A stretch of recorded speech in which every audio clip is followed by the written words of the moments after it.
So, kamusta po mga ka-Streetwise? Ako po si Takeru Miyamoto at welcome po sa aking munting channel.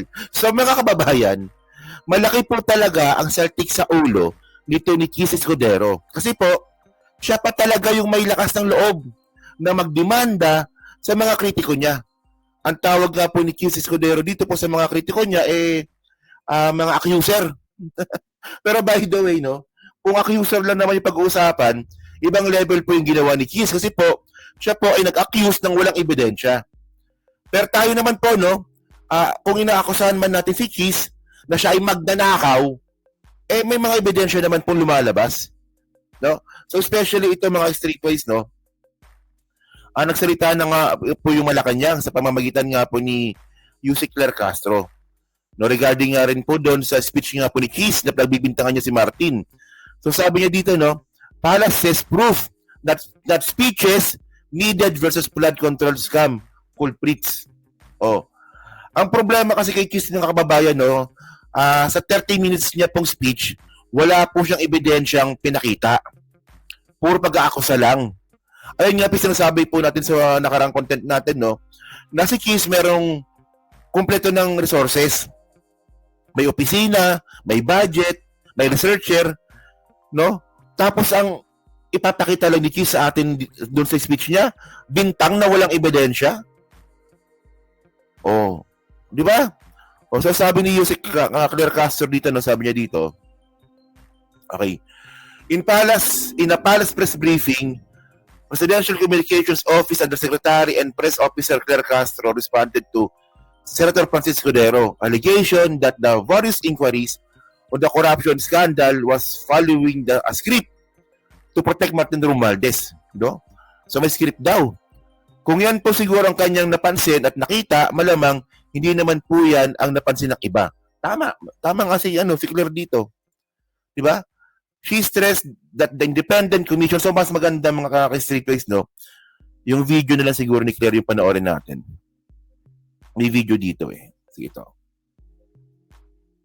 Senator Chis Escudero claimed, among others, that the investigation on flood control projects is following what he calls a script by the former Speaker and the President's cousin Martin Romualdez. Ang implication ho nito, selective ang nagiging investigasyon and happening at the behest of Alam nyo kasi, no, ito yung bullshit dito, no, itong bintang ni Kiss eh. So ang sabi nga po ni Kiss dun sa speech niya, na lahat daw po ito, no, yung paggigipit daw sa kanya at saka yung pag-file daw po ng kaso kay Kiss, kagagawan daw po ito ni Martin Romualdez. Na para sa akin isang malaking kabulshitan po yun. Kasi in the first place, mga kababayan, hindi po hawak ni Martin Romualdez yung ICI. Yung ombudsman din po, hindi rin po hawak ni Martin Romualdez po yun. Pati po NBI. So paano tayo maniniwala kay Kiss Escudero na si Martin Romualdez talaga yung ang gumagawa ng script na to? No, kung yung mismong logical na explanation na hawak daw ni Martin yung ICI at NBI, kabulshitan na. O, di ba? Okay, continue. one person na hindi ito yung gusto mangyari ng Pangulo.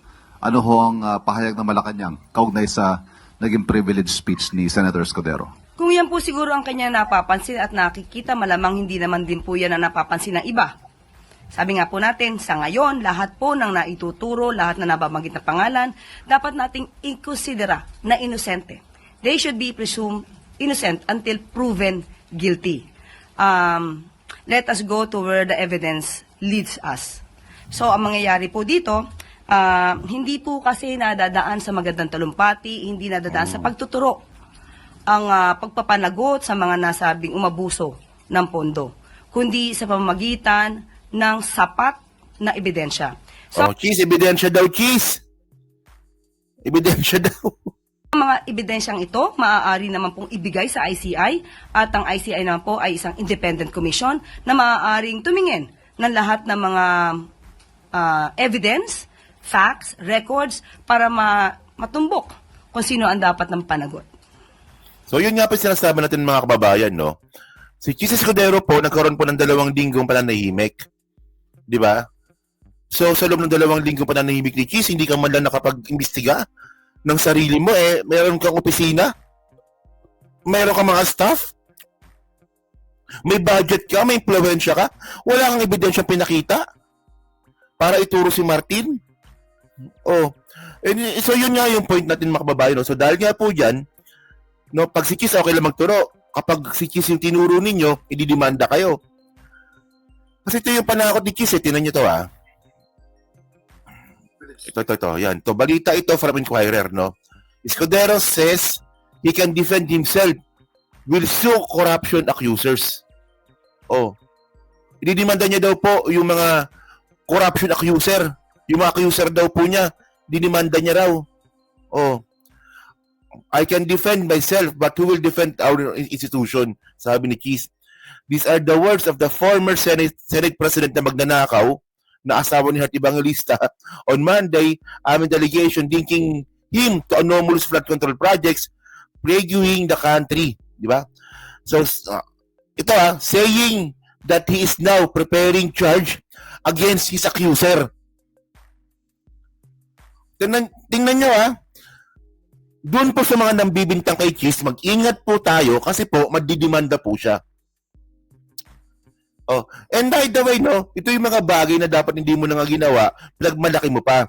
Kasi may video pa siya dito Tingnan nyo Parte ng speech niya yan Tingnan nyo. Tamang, Ginoong Pangulo.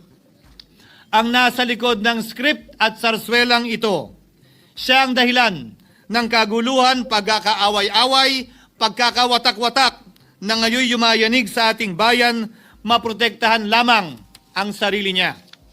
Bakit tila sa Kamara, dito mismo sa Senado at sa ilang media ay hindi pa din nila kayang sambitin ang pangalan niya? Pues, sasabihin ko, Martin Romualdez. I've been in public service for 27 Ebidensya. years. I've never been accused nor charged with corruption. This is the sterling record which they are trying to tear down, and I tell you, they will not succeed. I will defend myself, Mr. President, against these malicious and false allegations. In fact, I have already filed and will be filing necessary and appropriate charges against my accusers and prove them wrong. Oh, yan So magdidemanda. So anong demanda nito, Chis? Anong demanda mo? Libel. Actually, mga kababayan, doon ako nalalabuan Kasi pa sinabi namin magnanakaw ka, Chis, di ba? Well, hindi pa naman yan proven na guilty sa korte, pero ang point natin dito, isa ka sa mga kakasuhan. So bilang isang public servant, di ba, deserve mong matawag na magnanakaw. Oh. Kasi kung talagang malinis ka, hindi ka makakasuhan Tapos ngayon, bawal kang akusahan na magnanakaw ka. May ebidensya. May ebidensya na tuturo sa'yo? Lupit kapal din ang mukha nito no? Ayos din talaga to. No? Oh. Magdidemanda talaga daw siya. Actually, meron na siyang dinimanda. Papakita ko mamaya kung sino. Necessary and appropriate charges against my accusers and prove them wrong. And with the help of the Almighty, I will be... Ginamit mo pa yung Diyos. So, para ma-prove na mali yung mga accuser mo, harapin mo yung kaso mo, di ba? Tapos ipakita mo doon sa korte na inosente ka. O kaya, sagutin mo na yung inakusa sa'yo. O sagutin mo na ngayon, totoo ba? No? Kasi tandaan mo, may mga ebidensya si Bryce Hernandez. Hindi si Bryce. Si Yusek Bernardo sa'yo. May ebidensya laban sa'yo. Oh. Sagutin mo yun. Vindicated and declared innocent, I am sure. Kaya ko po ipagtanggol ang sarili ko, Ginoong Pangulo. Ngunit, Ginoong Pangulo, sino po ang nagtatanggol sa ating institusyon? For what is happening now is selective justice and mob justice. Members of the Senate have been thrown off a cliff before the court of public opinion in an attempt to mollify the people's rage, thereby covering up the real perpetrators and giving them a chance to get away. Oh, ito yung pagkakaiba. Sabi nga daw ni Chis, meron daw pong real perpetrators. Oh, so si Martin daw po 'yon. Ako maniniwala ako sa iyo kung may ebidensya ka. So, ang point natin dito, ang hiningi po natin dito ebidensya, hindi yung magdidemanda ka. Kasi tandaan nyo mga kababayan, no? Natingin mo ba yung pagdidemanda mo na yan, maniniwala na kami sa'yo na wala kang kasalanan? Ayun ba yung gusto mong palabasin dito? Magdidemanda ako para maniwala silang wala akong kasalanan. Hindi ganun yun. Mas lalo lang kami nainis sa'yo. O kasi in the first place mga kababayan, no, ito, no? So, una, dinimanda niya na nga po itong si Jesus Palsis. Oh, Escudero files disbarment complaint, no? Versus lawyer over online post. So, si Jesus Palsis nga po dinimanda niya ng disbarment case. No? Simula pa lang to. So, paano pa sa iba? O paano pag cyber libel na yung final ni Chis Escudero? Puta, ano yun? May conviction yun, may kulong yun. Di ba?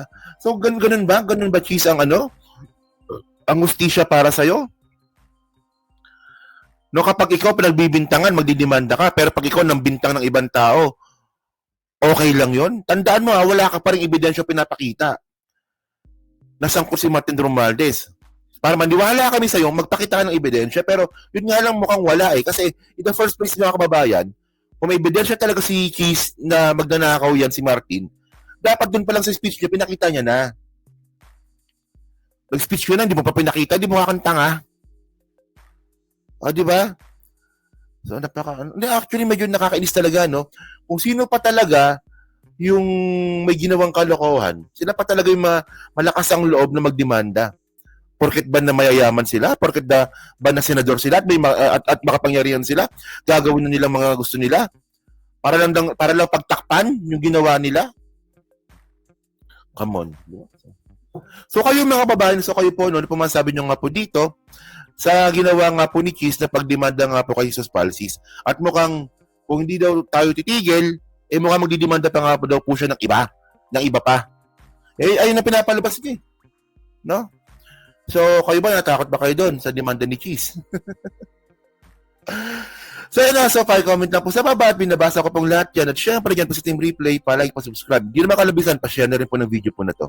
So, thank you mga ka-Streetwise. Kita na lang ulit tayo sa susunod ng content. So, thank you. Salamat and babush.